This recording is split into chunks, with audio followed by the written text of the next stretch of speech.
vita vyetu na shetani. Vita haviko sisi na watu wengine. Vita tulivyo navyo, tunapambana na shetani. Ndivyo Biblia inavyotuambia. Shetani anaweza akatumia watu, anaweza akatumia miti, anaweza akatumia ardhi, anaweza akatumia kitu chochote kupigana na wewe. Lakini kumbuka jambo hili. Upigani na miti, upigani na udongo, upigani na kitu, upigani na mtu, unapigana na shetani. Biblia inazungumza kwenye Timotheo wa kwanza sura ya 6, ule mstari wa 12. Anaposema piga vita vile vizuri vya imani. Shika uzima ule wa milele ulioitiwa. Na ukisoma kwenye kitabu kile cha Wafilipi sura ya kwanza mstari wa 27. Wafilipi 1 mstari wa 27. Unapomaliza ile sentensi utaona akisema huku mkishindania imani. Na maandiko yanatuambia kwenye Warumi 10:17 ya kwamba basi imani chanzo chake ni kusikia, na kusikia huja kwa neno la Kristo. Kwa kama imani hii tunayoipigania au inayopigwa vita, ambayo tunatakiwa tupige vita vizuri vile vya imani, inategemea kusikia kwetu. Na kule kusikia kuna kuletwa na neno la Kristo. Inamaanisha tutakuwa na vita kwenye kusikia neno la Kristo.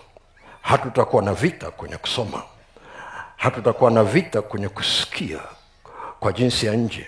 Tutakuwa na vita katika kusikia kule kunakoweka imani.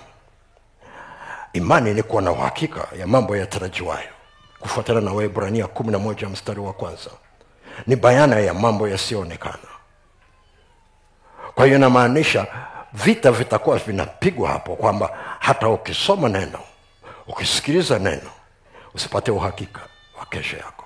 Usipate uhakika wa matarajio yako ya kuona Mungu anaweza kukusaidia na kukupigania katika ngazi mbalimbali ulizo nazo. Waefeso 6 mstari wa 11 na 12 unasema, vaeni silaha zote za Mungu mpate kuweza kuzipinga hila za shetani. Kwa maana kushindana kwetu sisi si juu ya damu na nyama, bali ni juu ya falme na mamlaka, juu ya wakuu wa giza hili, juu ya majeshi ya pepo wabaya katika ulimwengu wa roho. Kushindana kwetu sisi si juu ya damu na nyama, bali ni juu ya falme. Weka falme hapa juu. Juu ya mamlaka weka hapa chini. Juu ya wakuu wa giza weka hapa. Juu ya pepo, jeshi la pepo wabaya, utakuta ngazi 4 za utawala. Sasa kama unatumia muda mwingi kushindana na pepo, ni ngazi ya 4. Kwa hiyo shetani anapopigana na wewe, hapigani kwa kutuma pepo, anapigana kwa kutuma mfumo. Anapigana na wewe na mfumo, kimfumo.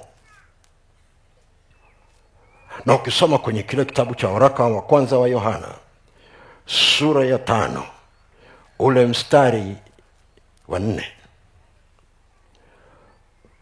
Waraka wa kwanza wa Yohana sura ile ya 5 mstari wa 4.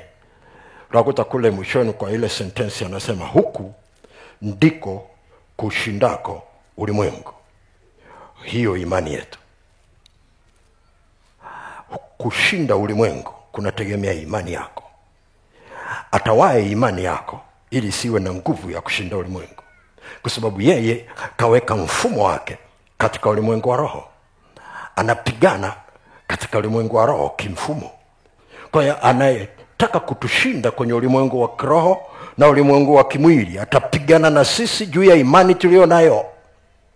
Angalia kitabu kile cha Ufunuo ile sura ya 12 mstari wa 11 na wa 12. Anasema, nao wakamshinda kwa damu ya mwana kondoo na kwa neno la ushuhuda wao, ambao hawakupenda maisha yao hata kufa. Kwa hiyo shangilieni enyi mbingu, nanyi mkao humo, ole wa nchi na bahari, kwa maana yule ibilisi ameshuka kwenu mwenye ghadhabu nyingi, akijua ya kuwa ana wakati mchache tu. Taka vizuri hii. Kwa Kwa hiyo anatumia muda vizuri alionao kupiga vita imani, kupiga vita mifumo ambayo ingekusaidia wewe kuweza kufanikiwa kustawi sawasawa na Mungu anavyotaka. Waefeso 5:15, 16, 17. Ule mstari wa 15 anasema tuangalie jinsi tunavyoenenda, si kama watu wasio na hekima, bali watu wenye hekima.